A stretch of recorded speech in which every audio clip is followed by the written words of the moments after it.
ഇന്നിവിടെ കാണിക്കാൻ പോകുന്നത് ഒരു തമിഴ് സ്റ്റൈല് ചിക്കൻ സൂപ്പാണ്. ഇത് തമിഴ്നാട്ടിൽ നിന്ന് ഉള്ള ഒരാൾ തന്നിട്ടുള്ള റെസിപ്പി തന്നെയാണ്. ഉണ്ടാക്കി നോക്കിയപ്പോൾ എനിക്ക് വളരെയധികം ഇഷ്ടപ്പെട്ടു. നല്ല ടേസ്റ്റി ആയിട്ടുള്ള ഒരു സൂപ്പിൻ്റെ റെസിപ്പിയാണ്. പെട്ടെന്ന് തന്നെ ഉണ്ടാക്കിയെടുക്കാൻ പറ്റും. എല്ലാവരും ഒന്ന് ട്രൈ ചെയ്ത് നോക്കണം.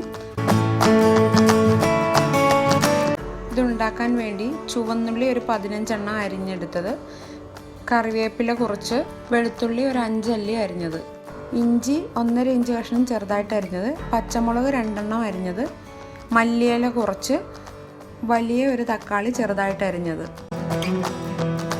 മഞ്ഞൾപ്പൊടി 1/2 ടീസ്പൂൺ, ഗരം മസാല 1/2 ടീസ്പൂൺ, കുരുമുളക് പൊടി 1/2 ടീസ്പൂൺ, നല്ല ജീരകം 1/2 ടീസ്പൂൺ. ചിക്കൻ വേവിച്ചിട്ട് അതിൻ്റെ ദശ മാറ്റിയതിന് ശേഷമുള്ള എല്ല് പീസുകളെല്ലാം കൂടി എടുത്തത്. അതിന് പ്രത്യേകിച്ച് അളവുകളൊന്നുമില്ല, ഉള്ളത് അത്ര എടുക്കാം. കട്ട്ലറ്റൊക്കെ ഉണ്ടാക്കാൻ നേരത്ത് നമുക്കിതുപോലെ എല്ല് പീസുകൾ ബാക്കി വരുമല്ലോ, അതെടുത്താലും മതി. ഇതെങ്ങനെയോ ഉണ്ടാക്കുന്നതെന്ന് നമുക്കൊന്ന് നോക്കാം. പാൻ അടുപ്പിൽ വെച്ച് ചൂടാവുമ്പോൾ വെളിച്ചെണ്ണയോ നെയ്യോ 2 ടേബിൾ സ്പൂൺ ഒഴിക്കുക. എണ്ണ നന്നായി ചൂടായതിനു ശേഷം ഇതിലേക്ക് 1.5 ഇഞ്ച് കറുവാപ്പട്ട ചേർക്കുക.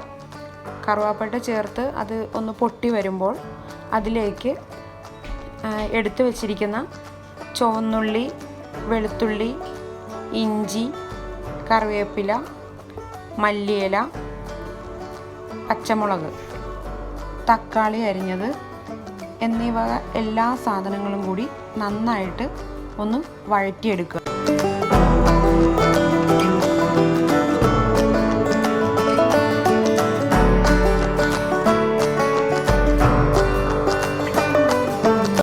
ഒന്ന് വഴന്നു വരുമ്പോൾ ഇതിലേക്ക് ആ പൊടികളെല്ലാം കൂടി ചേർക്കുക. മഞ്ഞൾപ്പൊടി, കുരുമുളക് പൊടി, ഗരം മസാല, നല്ല ജീരകം എല്ലാം കൂടി ചേർത്ത് വീണ്ടും ഒന്നും കൂടി വഴറ്റുക.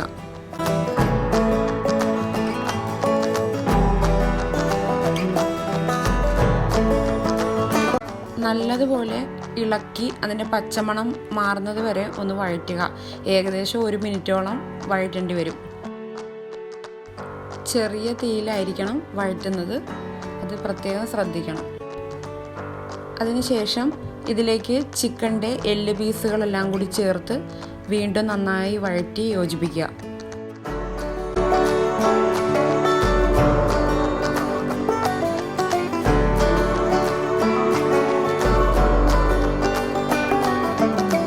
ഇതിലേക്ക് ഉപ്പ് കൂടി ചേർത്ത് വീണ്ടും നന്നായി ഇളക്കി യോജിപ്പിക്കുക.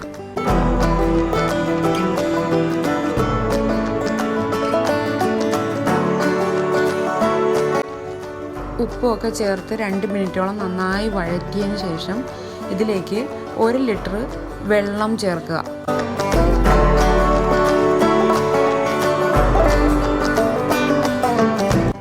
വെള്ളം ചേർത്ത് നന്നായിട്ട് ഇളക്കി ഉപ്പും പാകമാക്കിയതിന് ശേഷം ഇത് ഒരു മൂടി കൊണ്ട് മൂടി വയ്ക്കുക.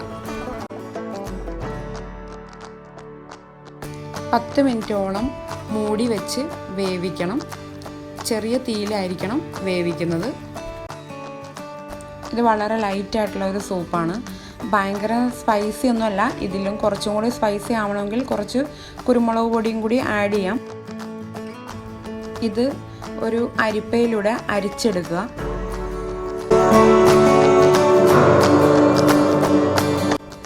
പെട്ടെന്ന് തന്നെ ഉണ്ടാക്കിയെടുക്കാം കേട്ടോ. ഇനി ആരും ബാക്കി വരുന്ന എല്ല് പീസുകളൊന്നും കളയണ്ട. ഈ സൂപ്പ് ഒന്ന് ട്രൈ ചെയ്ത് നോക്കുക. ചെറിയ ക്യൂബുകളായിട്ട് കട്ട് ചെയ്ത ബ്രെഡ് പീസസ് ഒന്ന് ഫ്രൈ ചെയ്ത് ഇതിൻ്റെ മുകളിൽ ഗാർണിഷ് ചെയ്യാവുന്നതാണ്. കുറച്ച് മല്ലിയിലയും കൂടി വിതറുക. നല്ല ഹെൽത്തി ആയിട്ടുള്ള ടേസ്റ്റി ആയിട്ടുള്ള ഒരു സൂപ്പാണ്. എല്ലാവർക്കും വീഡിയോ ഇഷ്ടപ്പെട്ടു എന്ന് വിചാരിക്കുന്നു. വീഡിയോ ഇഷ്ടപ്പെട്ടുവെങ്കിൽ ഒന്ന് ലൈക്ക് ചെയ്യുക, സബ്സ്ക്രൈബ് ചെയ്യുക. തൊട്ടടുത്തുള്ള ബെല്ലൈക്കണിൽ ഒന്ന് ക്ലിക്ക് ചെയ്താൽ ഞാൻ ഇടുന്ന ഓരോ വീഡിയോസിൻ്റെ നോട്ടിഫിക്കേഷൻസ് ലഭിക്കുന്നതാണ്. Thank you.